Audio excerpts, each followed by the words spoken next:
Hi, my name is Rebecca. I'm doing another video today. This is going to be a book review. And first book I'm going to talk about today is by an author who I think everybody knows, Silver Ravenwolf.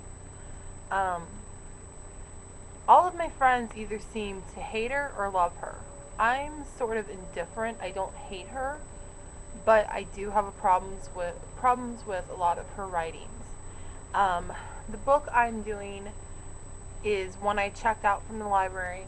It is Teen Witch, Wicca for a New Generation, Silver Ravenwolf. This is a newer 2004 copy. Originally, this book came out in 1998 while I was still a teenager. I was 16 at the time. I did not read this book when I was a teenager. My introduction to Wicca came from Scott Cunningham, Raymond Buckland. It came from history textbooks that I read while studying things like the Salem Witch Trial and a lot of stuff about auras, and a lot of New Age sort of stuff, and also Christianity and Islam.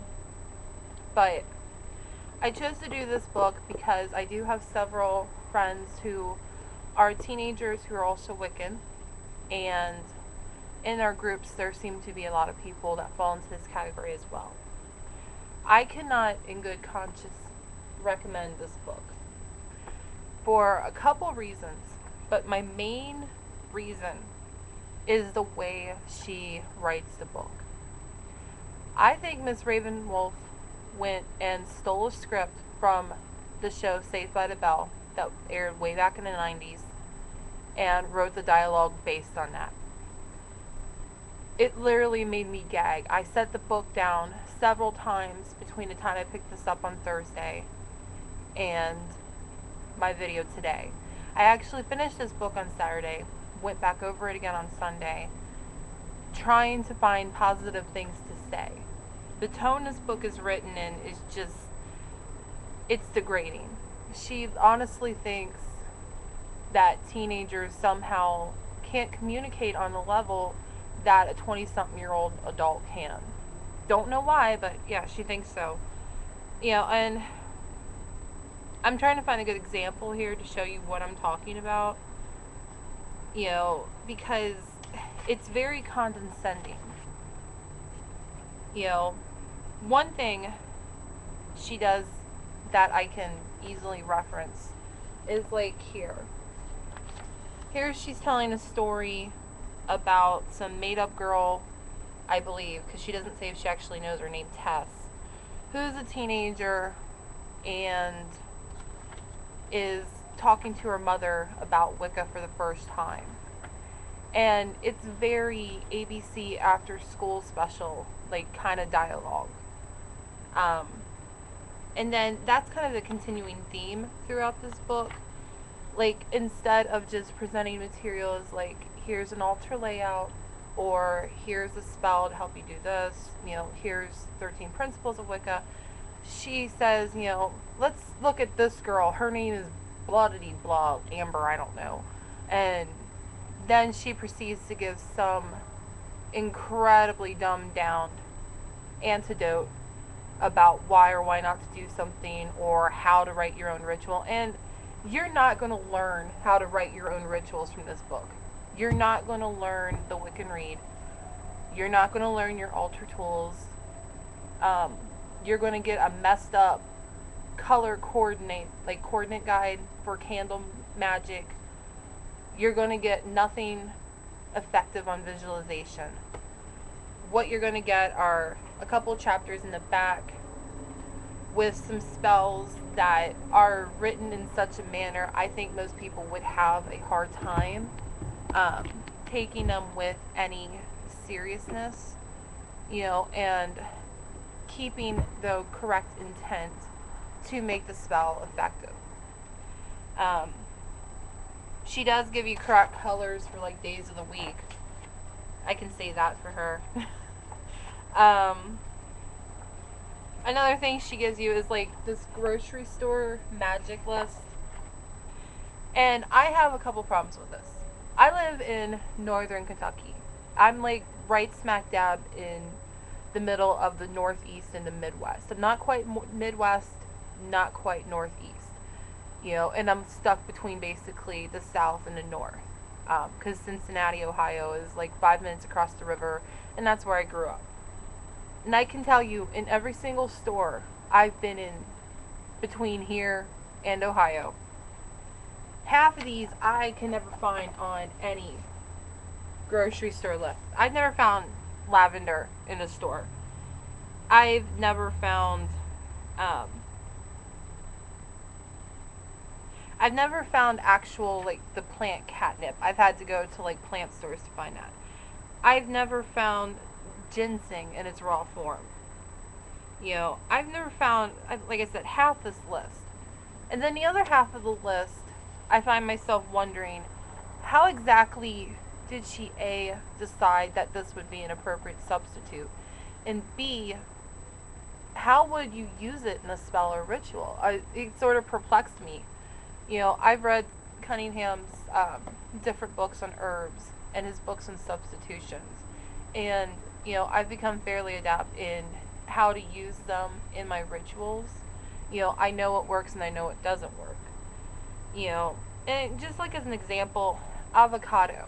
You know, I could see, okay, how you can use that in a ritual, so that's not a problem. But beyond that, I'm wondering, how did she come up with its correspondence being love and beauty? I've seen it in several natural recipes for making like masks, you know, to condition your hair or for your skin, but I've never seen it mentioned in any other text. You know, so I don't know. That's a problem with all of her work. That's like a small example, but that's a problem with a lot of her work, is where is she referencing this from? How does she know this? You know, I mean, I don't trust her enough to just blindly say, okay, let me go out and get some avocado. You know, another thing in this book, she does talk about different paths, but the thing is, the way she teaches, I think, is just, it's very forceful. Like, this is the only correct way to do this. And it's not. Any, you know, person should always know, question everything you read. Do not accept things blindly. When you start accepting things blindly, you know, then it's easy to get lost, misled, and go astray. Really, I'm trying not to bash this book because I found it that bad. You know, I have another book by Miss Ravenwolf, which I showcased in another video. You know, that book, I honestly, I like it, but, you know, I'm not going to say it's like one of the greatest books or a must-have for any library. This book is like, just avoid at all costs. If you are, I don't care if you're a teenager, don't buy this book. Don't read this book. I mean, just, it's that horrible. Maybe if I had read it when I was younger, I could find more appreciation in it. But as I stand now, I really think if I had read this at 16 or any age between 12 and 19, I would have thrown this book across the room and spit on it. So, yeah, that's my opinion of Teen Witch. Do not read.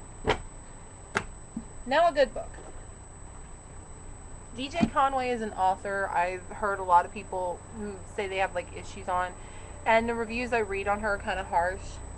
I actually like Miss Conway, and in particular I like this book, Moon Magic. Myths and Magic, Crafts and Recipe, Rituals and Spells by DJ Conway.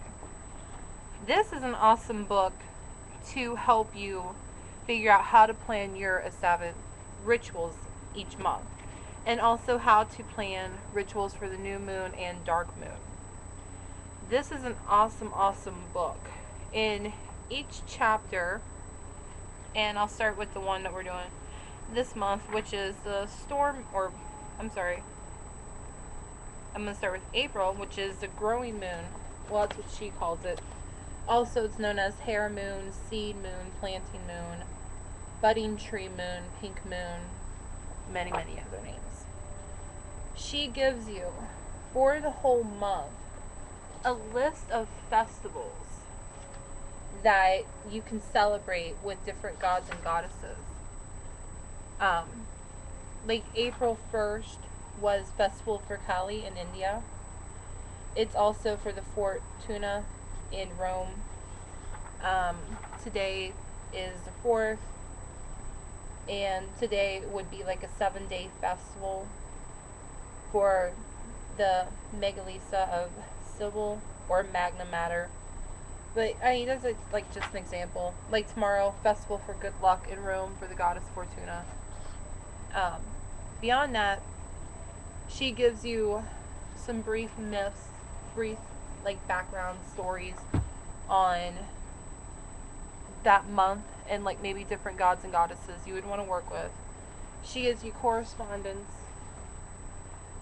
old sayings and lore, so like superstition, folklore about the moon. You get awesome recipes for you kitchen witches. Um, how to make different stuff, and this is just like good, like hot herb frosted currant rolls. They're kind of like cinnamon rolls. I actually think I tried that last year. It came out pretty good. Deviled eggs, Russian tea, crafts like how to make your own potpourri. Easter eggs, how to dye and make your own Easter eggs. Bath salts. Then she goes a little bit more into the myths, like what she was talking about at the beginning of the chapter. Like here's the birth of Aphrodite and Venus. You know, Hathor, bright dark mother, cat goddess, Basset. You get a ritual, and she uses several different cultures. She's not so much focused on one pantheon over the other. You know, she easily goes from talking like about Greek and Roman to Egyptian, and then with the ritual for this month, she goes into talking about the Chinese Dragon Boat Festival and doing a ritual for that. And then she talks about like some meanings, like new beginnings. That's really like kind of all what spring is about. You know, she also gives you specific rituals. Like here's one for Basset, cat goddess of Egypt. I mean, there's just so much crammed into this book. It would be hard, I think, not to get inspired reading this book. I would definitely recommend having this in your library. If you see this, pick it up. Now, the only 2 books I'm going to do right now. I may do a second video today reviewing some more books I had pulled out because this one's going kind of long. I got in too much into talking about Teen Witch. Thank you for watching, guys. Have a great day.